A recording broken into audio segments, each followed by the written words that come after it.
तो दोस्तों ये है रेशियो एंड प्रोपोर्शन का एक्सरसाइज 8B और इस वीडियो में मैं आपको बताने जा रहा हूँ इसका क्वेश्चन नंबर 11 से। ठीक है, तो इस 11वें सवाल में देखिए 2 नंबर दिया गया है ना, इसमें 3 पार्ट है और हर एक पार्ट में 2-2 नंबर दिया गया है और बोल रहा है कि मीन प्रोपोर्शनल पता कीजिए। ठीक, मतलब ये पहला नंबर है और ये तीसरा नंबर है, इन दोनों के बीच में जो दूसरा वाला नंबर है वही पता करना है। ठीक है, तो चलिए अब देखते हैं कैसे। यहाँ पे मैंने मान लिया है कि 6 और 24 के बीच में मीन प्रोपोर्शनल है x ना। तो अब हम क्या देखेंगे, अब हमारे पास क्या मौजूद है, देखो नाउ वी हैव कि x अगर बीच में रहेगा तो आपको पता है 4 नंबर लिखे जाते हैं। ठीक है, तो जो बीच वाला होता है ना उसी को रिपीट किया जाता है, ये इस तरह से देख लो ध्यान से ये। ठीक है, इसका मतलब ये हुआ कि 6 का जो रिलेशन x से है वही रिलेशन x का 24 से है, बस इतनी सी बात है। और इसके आगे तो आपको पता होगा कि प्रोडक्ट ऑफ मीन्स जो होता है यानी अंदर वालों का जो प्रोडक्ट है वो इक्वल होगा प्रोडक्ट ऑफ एक्सट्रीम्स का, बाहर वालों का। ठीक है, तो इधर हम लिख देते हैं x मल्टीप्लाई एक्स और दूर दूर वाले कौन है 6 इंटू 24। ठीक, आप यहाँ पर एक स्टेटमेंट लिखना चाहते हैं तो लिख सकते हैं क्या कि product of means equal product of extremes. मैंने नहीं लिखा है, मैं आगे बढ़ रहा हूँ फटाफट। देखो एक्स स्क्वायर इक्वल क्या आ जाएगा, यहाँ पे यही आएगा हमारा। ठीक है, इसको मैं मल्टीप्लाई नहीं कर रहा हूँ क्योंकि देखो हमको जब एक्स निकालना होगा ना ऐसे तो हम इसको रूट तो चढ़ाएंगे ही। ठीक, तो जब रूट चढ़ाएंगे तो हमें इसके टुकड़े भी तो करना है ना, 2-2 नंबर्स का पेयर भी तो बनाना है। इसीलिए हम इसको क्या करेंगे, ऐसे 2 मल्टीप्लाई 3 कर दिया 6 को और 24 का क्या कर देंगे 3 मल्टीप्लाई 2 मल्टीप्लाई 2 मल्टीप्लाई 2। ठीक है, तो ये कितना हो गया 24 और ये था 6। अब हम इसमें देखेंगे किसका किसका पेयर बन जा रहा है ना। तो ये जो 2 है 1 2 3 4 बार है, तो 2 की जगह पे सिंगल उतारते जाएंगे तो 4 की जगह पे 2 उतरेगा और 2 3 है यहाँ पे, तो एक सिंगल 3 यहाँ उतार देंगे बाहर। तो x की वैल्यू हमारी कितनी आ गई, यहाँ पर आ रहा है हमारा वैल्यू 12। ठीक है, तो ये रहा आपका आंसर। अब देखो ऐसे ही दूसरा वाला है, इसमें दोनों नंबर क्या है 3 एंड 27। तो हमने मान लिया उन दोनों के बीच में x है ना। तो अब हमारे पास क्या मटेरियल आ गया है कि वी हैव जो 3 है उसको पहले लिखना है, 3 का जो रिलेशन x से है वही रिलेशन x का किसके साथ होगा 27 के। ठीक है, तो अब इस तरह से हमें क्या मिल गया, इसका मल्टीप्लाई एक्स स्क्वायर लिख देते हैं एक तरफ और 3 मल्टीप्लाई 27 दूसरी तरफ। ठीक है, तो यहाँ पे जब हम केवल x इक्वल लिखेंगे तब क्या आ जाएगा, इसी पर स्क्वायर रूट लग जाएगा। ठीक, जब इसको आप और ज़्यादा लिखेंगे तो इसको क्या लिखेंगे 27 की जगह पे 3 बार 3 आएगा। ठीक है, तो इस तरह से कुल 4 बार हो गया। तो जब हम रूट के बाहर लिखेंगे तो केवल 2 बार 3 लिखेंगे और हमारा मल्टीप्लाई करके आंसर कितना आ जाएगा, आंसर हमारा आ जाएगा 9। ये है आंसर। अब देखो इसी तरह तीसरा वाला जो है 0.4 और 0.9 के बीच में मैंने मान लिया है कि x है ना। तो इस तरह से हमारे सामने क्या क्या मौजूद हो गया, हमारे पास ये सिस्टम बन गया कि 0.4 का जो रिलेशन x से है वही रिलेशन x का किससे है 0.9 से। ठीक, तो अब इसके लिए क्या हो जाएगा, जो मीन्स वालों का जो प्रोडक्ट होगा वो तो एक्स स्क्वायर हो जाएगा और बाहर वालों का 0.4 मल्टीप्लाई 0.9।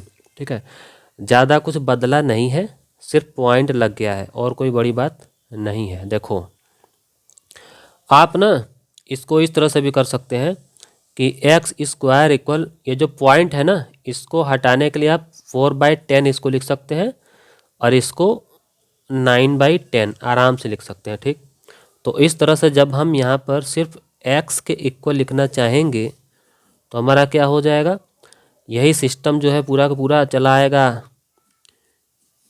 स्क्वायर रूट के अंदर।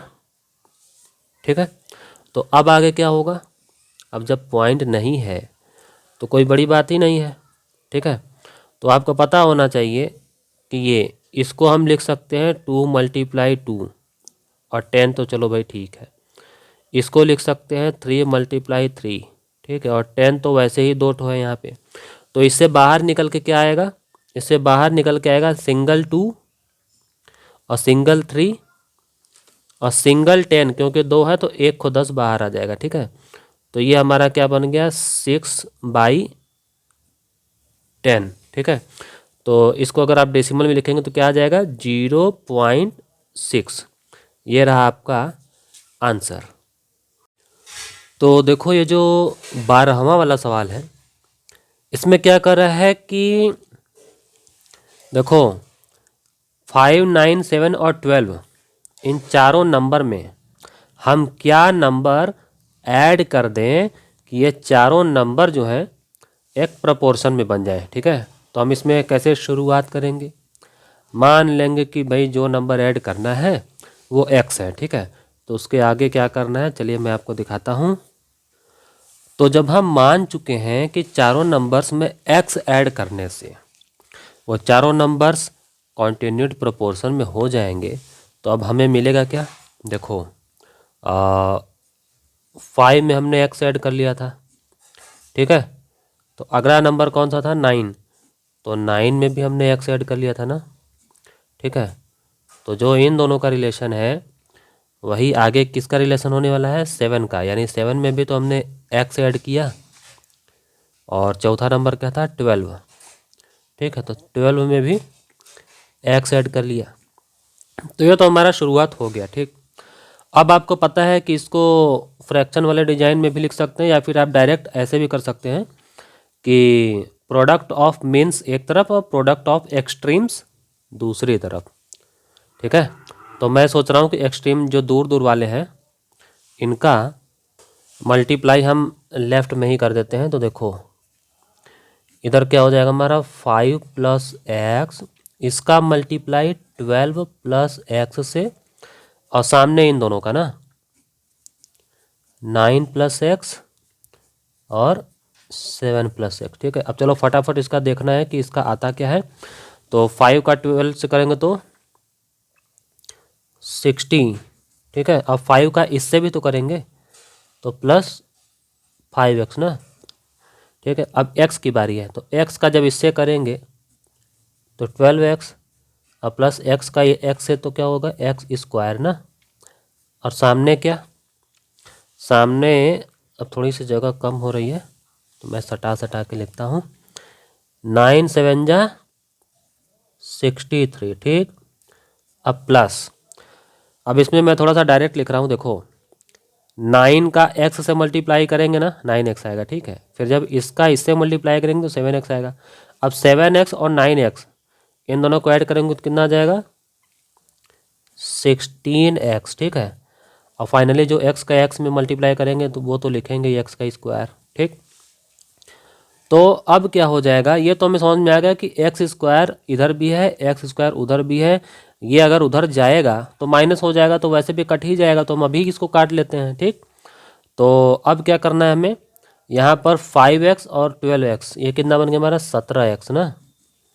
और ये जो 16x है इसको हम इधर ले आएंगे तो -16x हो जाएगा। और सामने क्या है 63, और ये भी तो उधर जाएगा तो माइनस हो जाएगा 60 ना। अब हम क्या देख रहे हैं कि x इक्वल कितना आ गया हमारा 3, और यही है आपका आंसर।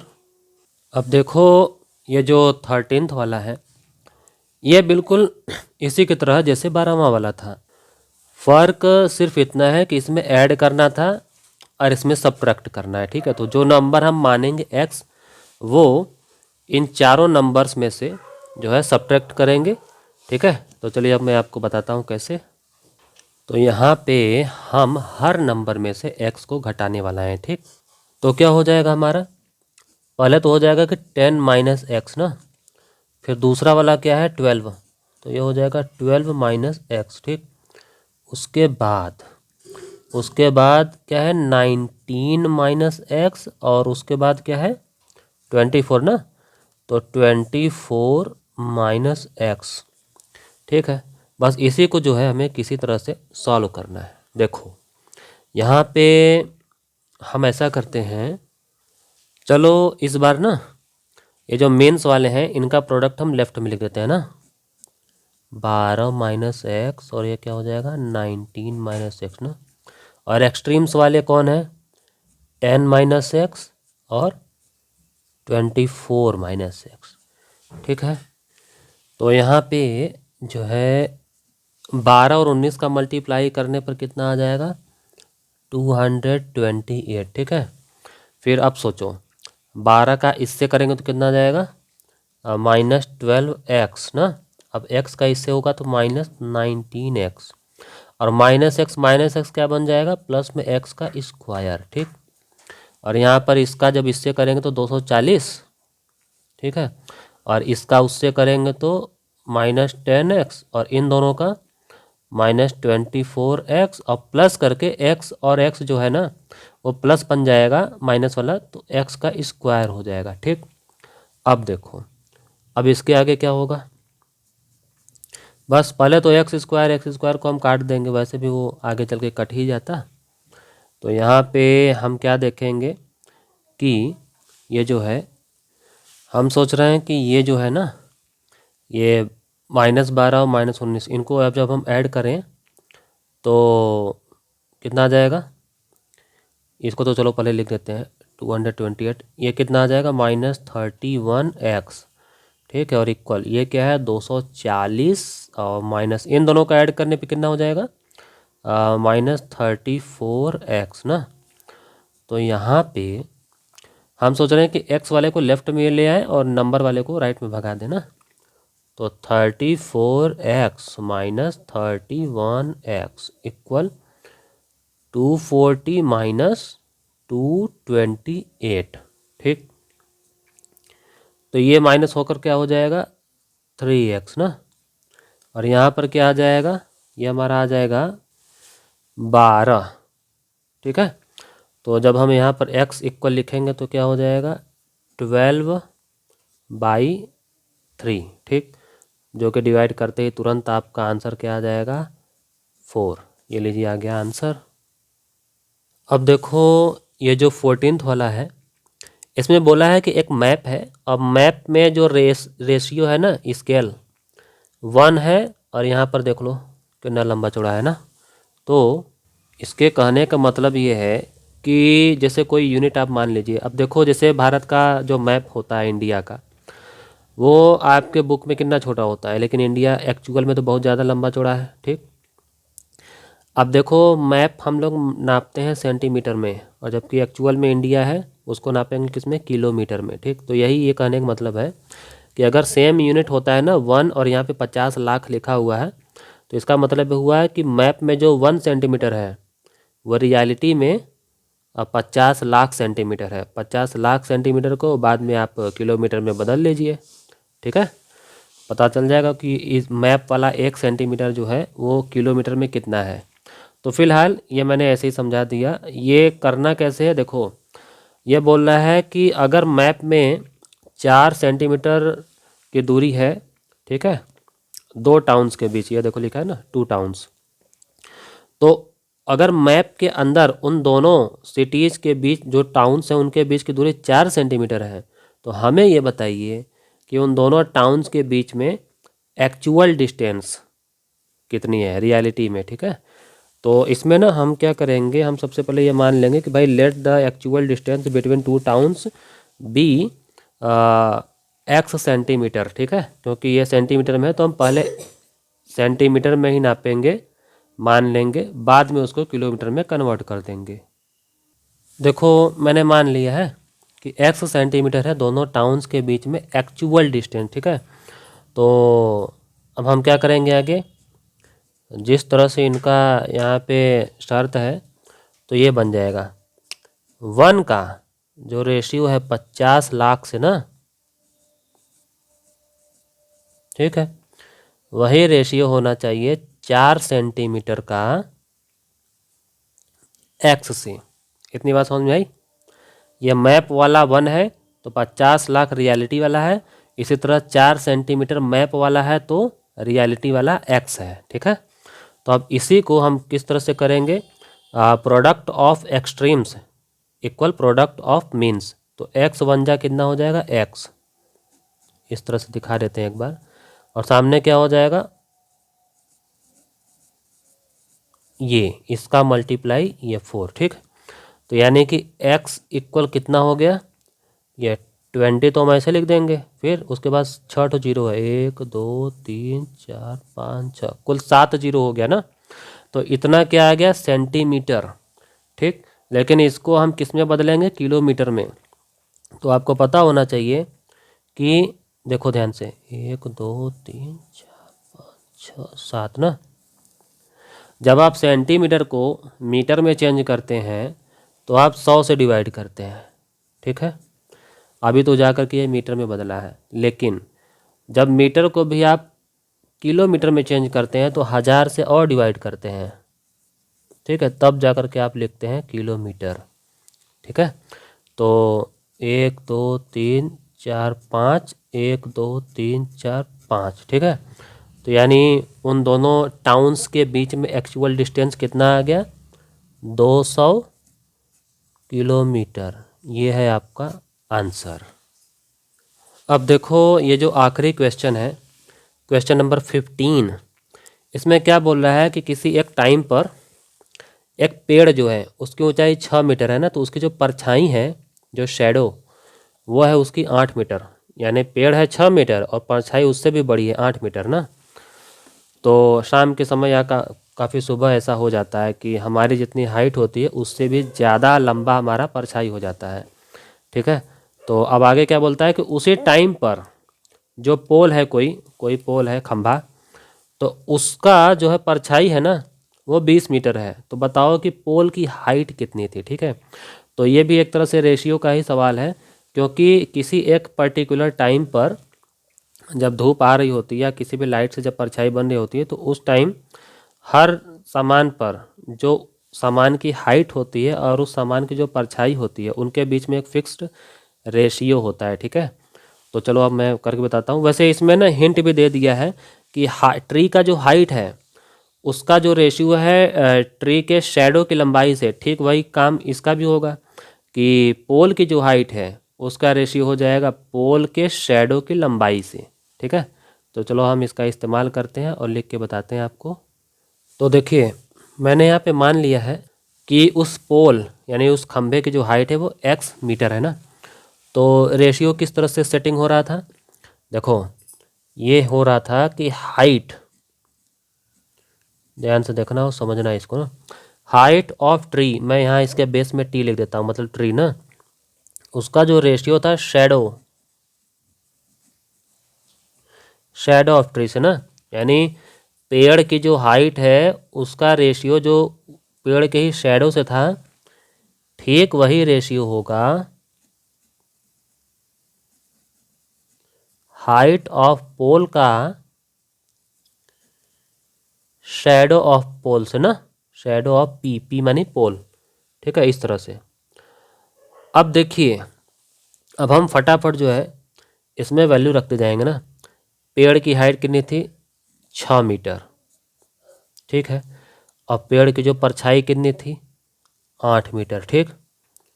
अब आगे देखिए पोल की हाइट पता नहीं है इसलिए हमने x मान लिया है, ठीक है, तो x है, ठीक है।